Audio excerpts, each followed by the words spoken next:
Hello everybody, my name is Marlo and welcome back to TekTopia. In this episode we are finally going to be giving a name to the village. We've been here for 10 episodes and counting, and I think this place is long overdue a title. So the name of our elven fantasy village is going to be revealed in a few minutes time. We're gonna do some building first. And that building is not going to be taking part over here by the animal pens. At least it's not yet. We're going to come back to this place later on and sort out a better solution for our butcher's building here, because right now, yeah, not too great. But instead, we are actually going to be building the school today, because that's another thing we are long overdue. A place for our children to actually go, because we've either just been spawning them in with no education, or we've just been hiring nomads. And I think it's time we actually build a school for all of our elves to go to here. I say elves, they have no ears whatsoever, so I don't really know what makes them elvish, but use your imagination a little bit. To kick things off here, we are going to be jumping straight into a time-lapse of the school being built. But before we do, I have just been thinking as to where I'm going to put it. So originally, I wanted to have it over here next to all of the homes, and I think I'm still going to do that simply because it's just a lot safer. Obviously, every morning or around about morning, noon time,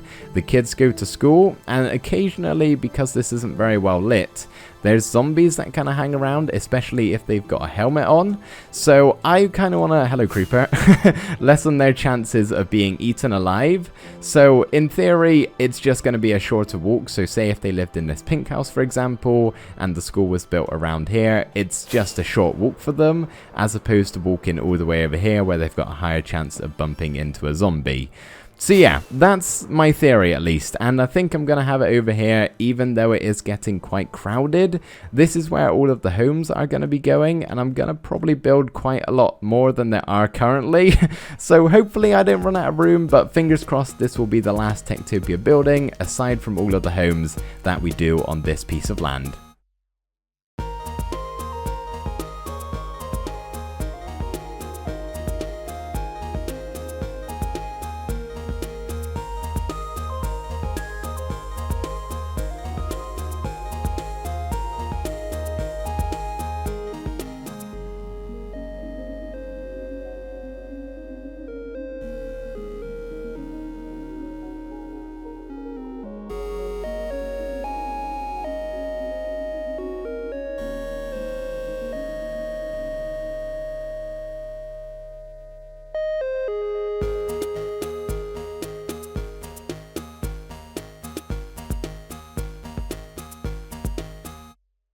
This build is definitely on the stranger side of things, but I don't think it necessarily looks bad. If we actually just take a quick fly on up here and park ourselves on top of this house, should be a nice vantage point, we can have a closer look. So the two buildings on either side, the left and the right here, look completely fine. The ones with the purple concrete, which we'll talk about in just 1 second. Perfectly happy with those look, but it's this middle section here that might look a bit off and peculiar. Maybe if we actually fly over to the library here and get a better look. So it's a bit of a strange roof design, but I think it works. I don't know, you guys can let me know what you think about this. So that is the school exterior all done. I've still got to do the inside, but real quickly, let's just talk about this purple concrete powder and wool. So we haven't used purple so far in this village. We've used cyan, light blue, magenta, and then pink down here.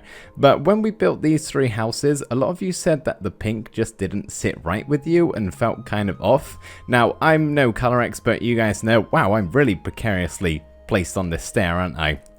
Yeah, I'm no connoisseur of colors. I'm really bad. I'm like partially colorblind. So I'm not really too great with picking what looks right and everything, but I've thought about this for a while and I don't think I'm a big fan of the pink either. So I think what I'm going to do is first of all go to bed because guards are taking damage and it's scary out here. I'm going to go to bed, get a good night's sleep, and then I'm going to replace all of the pink with purple, and then you guys can let me know whether you think it was a good or a bad change, and if we just stick with cyan, light blue, and magenta, or we should stick with the purple. I don't know, colors, just let me know your opinion in the comments. But yeah, let's go to bed and change up the roof.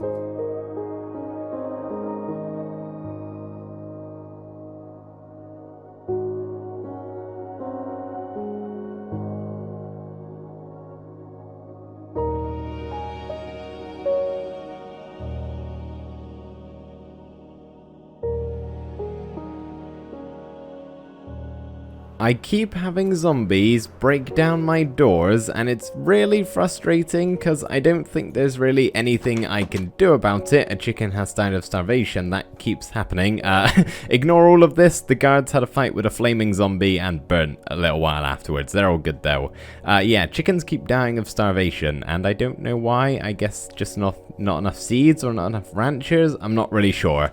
But yeah, this door problem, there's nothing I can really do. I don't think there's any data packs or anything like that that stop zombies breaking down doors for 1.12. If I'm wrong, please correct me and tell me how to get it, because I will 100% download it.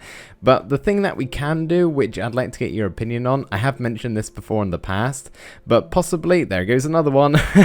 But yeah, changing the difficulty from hard to normal. I don't think zombies break down doors on normal, and this series really isn't about the difficulties of survival Minecraft. Let's be honest, it's just about building and making TekTopia villages. So yeah, let me know if you guys are open to that, because this is something I keep having to... There's another chicken dead. This is something I keep having to do, and obviously I don't get informed when a door breaks down, but say this one disappeared for an example. I won't do it because we got a villager in here who is apparently stuck on the end rod. Oh man, so annoying. But yeah, it can make homes become invalid, and then obviously there's another chicken dead. Oh, just racking up the numbers today. If a door falls down with an item frame next to it with a token inside, that house then becomes invalid, and we have a homeless villager. So yeah, let me know if you guys would mind just having that quick change. I don't know. I'll wait till next episode before I do anything, but do let me know. And to finish off this clip, there is another chicken dead. Oh my goodness, the chickens have all died and the rest have become invisible. Just kidding, I'm out of render distance for entities such as animals. There you go, as you can see, they're all still here. We do still have chickens despite all of them just dying recently. And I don't think it's a rancher problem either, because as you can see, these guys are always nearby. They basically go back and forth between here and the storage, which as you can see is not a far walk at all. I think it's just a case of the farmers aren't farming fast enough and getting enough excess seeds for our ranchers here to use. So I think what I might do is just fly over to Mecklen's Vale or the Undergrowth and grab just a few stacks of excess seeds that they might have lying around.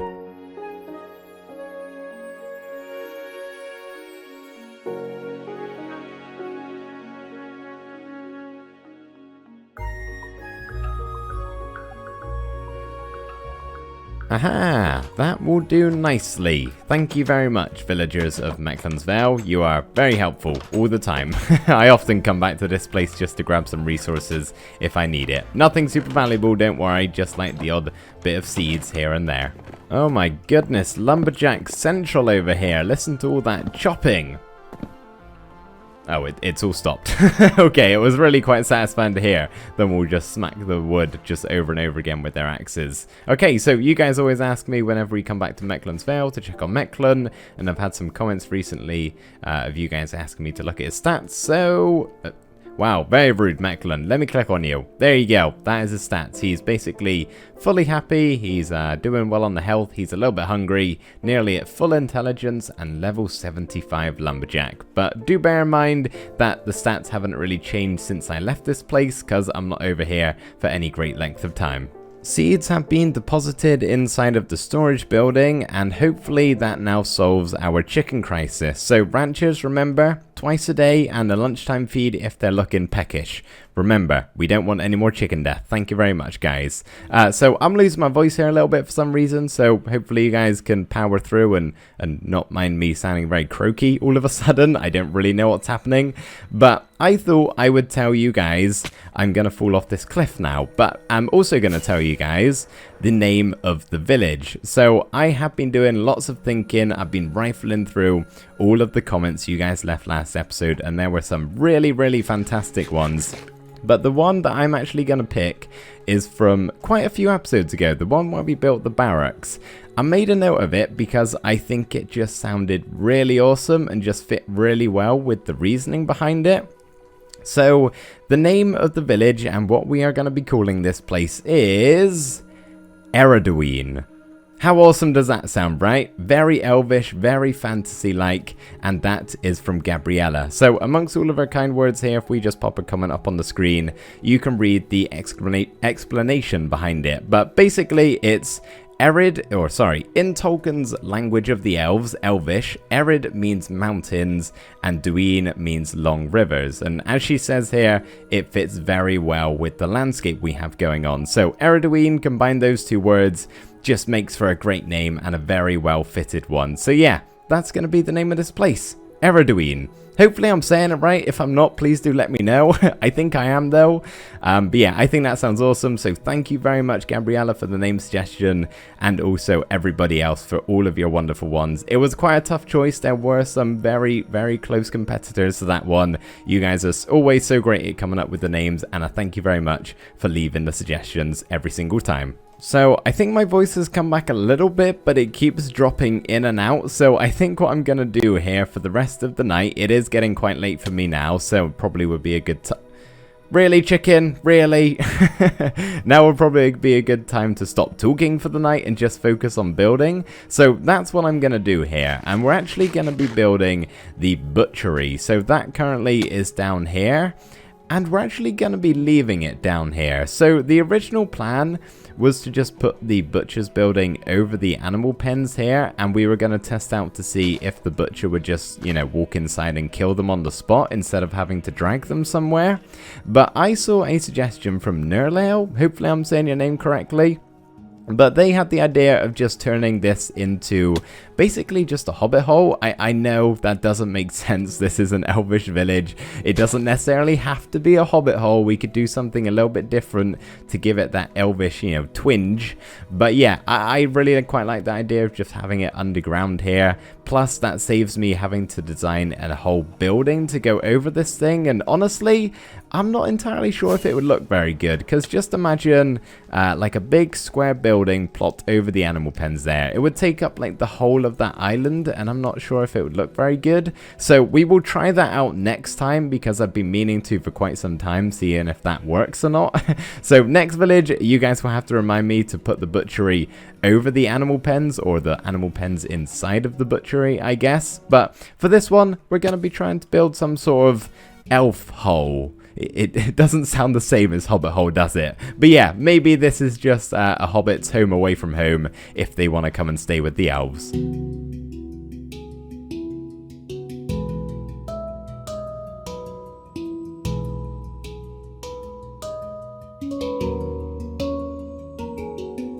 I can't quite tell whether this looks really cool or really out of place. I guess we do have the end rod there, so does that make it fit with the rest of the village? I'm not sure. Either way, it looks cool. It just might not really fit in too well, but it's okay. It's not that big of a deal. I think it looks okay under there. And before we go in and check out the inside, we have a little bit of a friend over here, a fellow sheep. He looks a bit angry. I'm not sure if he's a fan of the sheep, but maybe we'll let him in some point soon and just see if he can socialize with them well, and maybe it'll calm him down. I'm not sure though. But anyway, yeah, let's head round and actually take a look on the inside of the building here that I have done. So, yeah, we got it all working now. So the butcher, who still hasn't killed a single animal yet, I think he's got to wait for the population to get up a little bit of all of the animals inside of the pens.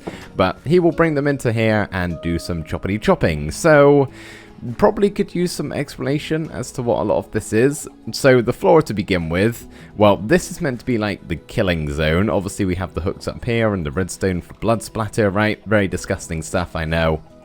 But the rest of the floor, it is kind of just meant to be brick, but obviously it's got very dirty over time from all of the animals being brought inside.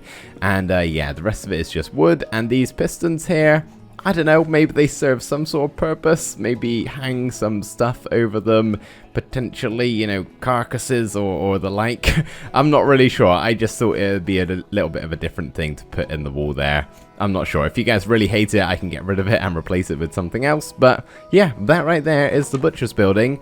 All done. Hopefully, maybe by the time we're finished with this episode, he might actually use it once. But yeah, these still have got to get a few more animals in all of them before the butcher can start butchering. Oh, Okay, that's why the beetroot farmer isn't doing a whole lot. The potato farmer has kind of overrun his area with potatoes. That's why I have some very sad and lost farmers all of the time. There's also like no carrots around here. I think these are carrots, but this is primarily wheat along here, so I don't think I have time to do this in today's episode, but next time we'll have to set up a carrot and beetroot farm, and then I guess we can just keep these two to being wheat and potato. But yeah, that solves that mystery. Oh, another one. I've already fought one of these today. Alright, let me go deal with this guy.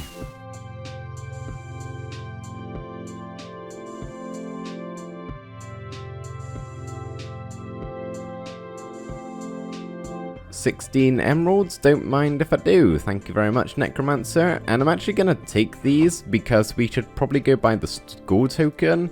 Maybe, it's nearly morning, we'll just let the villagers sleep in. I think it's 7 blocks and something. Hopefully no more than 8, otherwise we're not gonna have enough emeralds to buy the school right now. We'll have to do some trading tomorrow. But I got a feeling it wasn't that many. I'm not sure. Let's head inside here and have a look. You are the wrong villager. I need you, architect. Okay, where is it? Is this the school? Oh, 7 and 7. Oh, perfect. We're just 1 emerald over what we need. Awesome. Okay, cool. There's the school token. I think let's just wait until morning and then I'll show you around what I've done on the inside of here.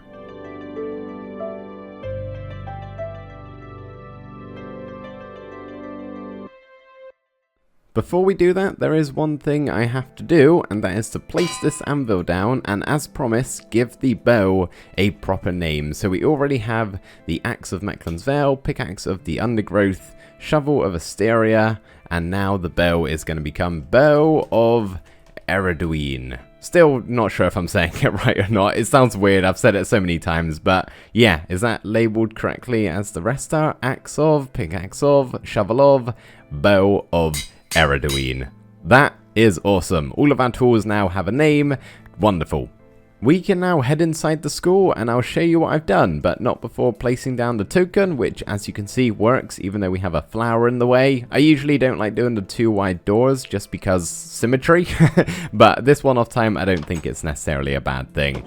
So our school here is kind of split into 2 different sections. Over here is meant to be like the classroom where the teacher does all of the teaching. We got 6 chairs for 6 students, not that I think I'll have any more than that, but I do have some more over there if I do happen to need more space. But yeah, this is where the teacher will do some teaching. Butcher falling off of a cliff. And then the board at the front here, just put some paintings on it to make it look a little bit more interesting. But yeah, we have the classroom over here, and then this side is meant to be like the study area, a miniature library of sorts. So we have a couple of desks here for the kids to sit at, a nice mat on the floor just to fill the space, and then yeah, some books over here to do some reading with some hidden lighting behind, as you can see. Those are jack-o'-lanterns. Yes, nice and bright. But yeah, that is all we've done in here. It's pretty simple, honestly. There's not a whole lot to it, but I think it is pretty cool and something a little bit different to what we've done in the past with the school. I think this guy right here is my beetroot farmer. Nerl, if you could just hold still. Yeah, he's the one who's harvesting and planting beetroot, but obviously he's had nothing to do for like the longest time ever since the potato farmer overtook his land. So yeah, I'm going to change him to do all of the crops, and I'm going to do the same with everybody else, I think. We'll sort this out next episode, as I said. Something else we will have to do next episode is focus on the mines down here, because currently this is the mine shaft situation and they're fully mined out. Basically, I've just been going down each of the main mine shafts and placing them like I've done here, because the miners are too fast for the druids. So I think what we'll have to do next time, again, most likely won't be doing it today because I'm running out of time here, but we'll get a bunch more mine shafts and kind of place one on each of the laid out ones that we already have that are currently, you know, fully mined out at the moment, as you can see. And then we'll also maybe get some more druids and just have them focus in on the replenishing mines trait down here. But for now, all I'm going to do is break all of these and just move them along a little bit and make some more temporary mine shafts.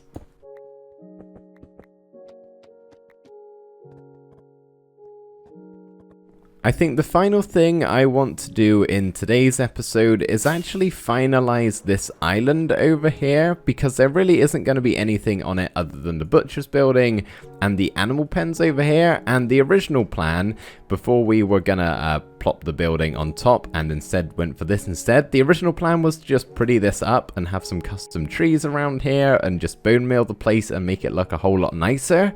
So yeah, that's what we're gonna do. Gonna build some custom trees, light it up so it's safe from monsters for the most part, and then yeah, we can call this little section fully complete. We've only then got to do that for probably 20 times the size. We're nowhere near done with this village yet.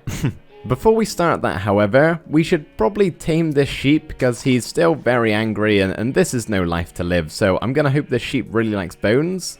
And you can't give a you can't give a wolf bones. Why can't I? Am I really just gonna have to push you away? I certainly don't want him hanging around the open door and then when a rancher opens it, he ends up running through.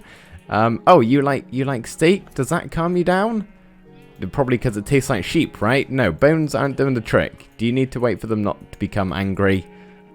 Okay, this guy might just have to hang around because I can't kill him. I can't do that. That's too mean. Okay, yep, sorry. You have to go, wolf. You just killed 2 sheep. I wanted to tame him and put him in maybe the tavern or something like that, or maybe the barracks, but no, if he can actually kill sheep, that can't stay, and he wasn't taking the bones, so sorry everybody, I didn't want to do it, but had to be done. I think for this look around, let's get the shaders turned on so this is looking even better. So here is the finished island, and let me just quickly walk you through what I've done here. So I think first things first, let's talk about the trees. So you guys, if you watch my survival episodes, will have recognized these trees before, the tall birch trees and the bushier oak trees. They're basically just modified versions of those guys over there. And you will most likely see these a lot more on my channel in the episodes to come and other videos to come because they're just so simple to do. They take next to no time, and yeah, it's just not very stressful of a process like custom trees can be for me. But there are a couple ones that are made from scratch. I think this down here might be one of them. I think if it's oak, yes, okay, so it's got like a bit of a bend to it. I'll probably still do a few custom trees like from scratch. I don't just want, 2 types over and over and over again. That'd be very boring. And on the main island, we are going to have some that are like really quite grand and a lot bigger than this. They just take so long to do, so I don't really want to do that just yet. But yeah, this is just like a taste of what things are going to look like. So custom trees for one, obviously we will vary them up. And something I am thinking about doing before we talk about these mushrooms right here is mushroom trees. A lot of you are suggesting that, and I may still do that. In fact, I most certainly will because I really like the idea of it. I just haven't been able to think of anything that looks good or come up with a mushroom tree design that I'm happy with. So yeah, we won't put any on this island just yet, but I do plan on having them around the main one when it's all finished. Do bear in mind, all of this stuff that you can see on this island will be finished on the just everywhere else, like in the final episodes. I just do it last because it's easier that way. Yeah, so don't expect it all anytime soon. But these things, let's talk about these. This is just the red mushroom block that you get from silk touching the red mushrooms that grow in the dark oak forest, and I guess on the mycelium islands, on top of an end rod, just as a mini mushroom design, and also a light source. So I'm going to be using this tons and tons and tons. Not too much, but they're basically going to replace every single torch that you can see right here because they're a good lighting solution that looks really quite adorable, and yeah, quite a nice way to go about it, I think. And then of course lots and lots of bone meal, just adding in some grass and flowers to pretty it on up. And then the final thing that I did over here, if I can just take a land, is I added a small waterfall going down into the river below, which I'm going to do tons more of. I would love to just have like bajillions, maybe not bajillions, but quite a few waterfalls in this place, like really quite tall ones, preferably one coming out of this mountain here down into the valley.